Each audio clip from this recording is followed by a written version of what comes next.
إن الحمد لله نحمده ونستعينه من يهده الله فلا مضل له ومن يضلله فلا هادي له وأشهد أن لا إله إلا الله وحده لا شريك له وأشهد أن محمدا عبده ورسوله أما بعد وعليكم السلام ورحمة الله وبركاته.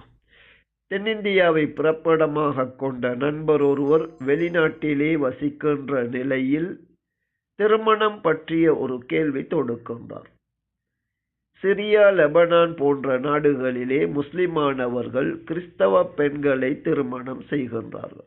இவ்வாறு திருமணம் செய்வது இஸ்லாத்திலே அனுமதிக்கப்பட்டதா என்றும், அந்த பெண்கள் இறுதி தூதரை ஏற்றுக்கொண்டால் தான் அது அனுமதி என்று ஒரு சிலர் கூறுகின்ற நிலையில், வேறு சிலர் அந்த நிபந்தனை கிடையாது, அவர்கள் வேதம் கொடுக்கப்பட்டவர்களாக இருக்கின்ற அதே நிலையில் அவர்களை திருமணம் செய்யலாம் என கூறுகின்றார்கள். இதில் சரியான இஸ்லாமிய சட்டம் என்ன என்பதை தனது நண்பர் மூலமாக இவர் கேள்வியாக முன்வைத்துள்ளார். அடிப்படை விடயத்தை நாம் அறிந்திருக்க வேண்டும், மனதிலே பதித்திருக்க வேண்டும். இஸ்லாமிய சட்டம் என்பது நாம் எதனை விரும்புகின்றோமோ அது இஸ்லாம் சட்டம் கிடையாது.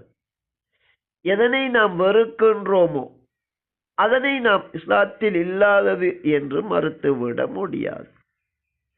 அல்லாஹ் வஹி மூலம் எதனை சட்டமாக தந்தானோ அதுதான் இஸ்லாமிய சட்டமாகும். அல்லாஹ் முஸ்லிமான ஆண்கள் திருமணம் செய்யும் விடயத்திலே 2 விடயங்களை கூறுகின்றார். இணை வைக்கும் பெண்கள் விசுவாசம் கொள்ளும் வரை அவர்களை திருமணம் செய்ய வேண்டாம் என 2வது அத்தியாயத்தின் 221வது வசனத்தில் அல்லாஹ் கூறுகின்றான். அதே அல்லாஹ் 5வது அத்தியாயத்தின் 5வது வசனத்தில் இன்றைய தினம் நல்லவைகள் அனைத்துமே உங்களுக்கு ஆகுமாக்கப்பட்டுள்ளன என கூறிவிட்டு, வேதம் கொடுக்கப்பட்டவர்களின் உணவும் அவர்களின் பெண்களும் உங்களுக்கு ஆகுமானவர்கள் என அல்லாஹ் தெளிவாக கூறுகின்றான். அவர்கள் விபச்சாரத்தில் ஈடுபடாமல் கற்பை பேணக்கூடியவர்களாக இருந்தால், வழமையாக திருமணத்திலே மகர் கொடுப்பது போன்று அவர்களுக்கு மகர் கொடுத்து அவர்களை நீங்கள் திருமணம் முடிப்பது உங்களுக்கு ஆகுமாக்கப்பட்டுள்ளது. அவர்களுடன் அவர்களை விபச்சாரத்தில் ஈடுபடச் செய்தோ அல்லது ஒரு ஒப்பாட்டியாகவோ அவர்களை பயன்படுத்துவதை தவிர்த்து கண்ணியமான முறையில் விபச்சாரத்தில் ஈடுபடாத பெண்களை மகர் கொடுத்து திருமணம் முடிப்பதை அல்லாஹ் அனுமதிக்கின்றான். பொதுவாக இணை வைக்கின்ற பெண்களை திருமணம் செய்யக்கூடாது என தடுக்கின்ற அல்லாஹ் அவர்களிலே வேதம் கொடுக்கப்பட்டவர்கள் என குறிப்பிடப்படுகின்ற யூத கிறிஸ்தவ பெண்களை திருமணம் முடிப்பதென்பது உங்களுக்கு ஹலாலாக்கப்பட்டுள்ளது என கண்ணியமிக்க அல்லாஹ் மிக தெளிவாக கூறுகின்றார். அந்த பெண்கள் இறுதி தூதரை நம்ப வேண்டும் என கூறுகின்ற கருத்தை கேட்கின்ற போது சிரிப்பு தோன்றுகின்றது.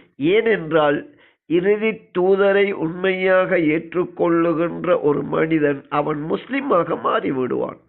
ஒரு முஸ்லிமான பெண்ணை மணப்பதில் என்னதான் தடை இருக்கின்றது? எனவே இந்த கருத்து குர்ஆன் சுன்னாவினது நிபந்தனை கிடையாது. வேதம் கொடுக்கப்பட்டவர்கள் தங்களது அதே மார்க்கத்தை பின்பற்றுகின்ற நிலையில் அந்த பெண்களை முஸ்லிம்கள் உரிய முறைப்படி மகர் கொடுத்து திருமணம் செய்வதை அல்லாஹ் ஹலாலாக்கி இருக்கின்றான். எனவே நாம் விரும்புகின்றோமோ வெறுக்கின்றோமோ அல்லாஹ் எதனை கூறினாலும் அதனை ஏற்று வழிபடுவதுதான் உண்மையான இஸ்லாமாகும்.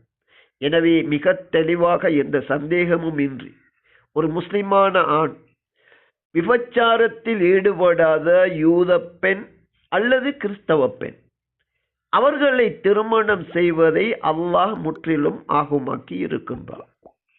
திருமணத்தின் பின்னரும் அந்த பெண்கள் தங்களது மார்க்கத்தையே அவர்கள் கடைபிடிக்கலாம். இந்த இடத்தில் திருமணத்தின் போது நெர்வழியில் இருக்கின்ற ஒரு முஸ்லிமான பெண்ணை முடிப்பதென்பது மிகச் சிறப்பானதாகும்.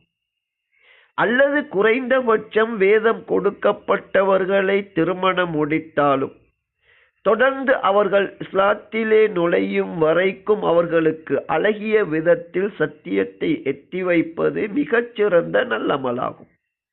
அதே நேரத்தில் அவர்கள் தங்களது மார்க்கத்தில் இருக்கின்ற அதே நிலையில் மரணிக்கும் வரைக்கும் அந்த பெண்களுடன் திருமண உறவை வைத்திருப்பதென்பது இஸ்லாத்தில் முற்றிலும் அனுமதிக்கப்பட்ட சரியான விடயமாகும்.